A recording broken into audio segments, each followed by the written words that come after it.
Burning calories. Stationary biking made simple.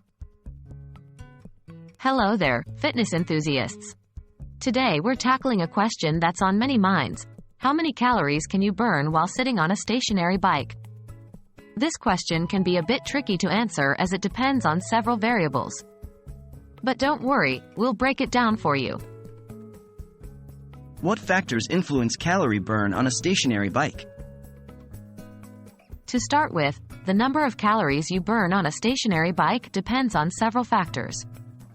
These include your weight, the intensity and duration of your exercise, and your fitness level. For instance, a person who weighs more burns more calories compared to a lighter person doing the same activity. Similarly, the harder and longer you exercise, the more calories you burn. How much calorie do you burn on average? Now, let's get into some numbers. As a ballpark figure, a moderate-intensity stationary biking session of about 30 minutes can burn between 210 to 311 calories, depending on your weight. For instance, a person weighing 125 pounds would burn around 210 calories, while a person weighing 185 pounds would burn around 311 calories. Can you boost your calorie burn? Certainly. You can boost your calorie burn by increasing the intensity of your workout. This might mean increasing the resistance on the bike, or incorporating intervals of high intensity into your workout.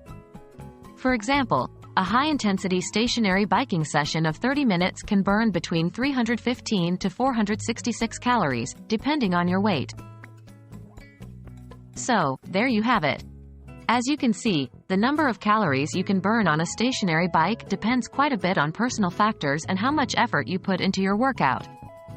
It's always important to listen to your body and adjust your workouts as needed. Remember, the goal of exercise isn't just to burn calories, but to improve your overall health and well-being. Stay healthy, stay active,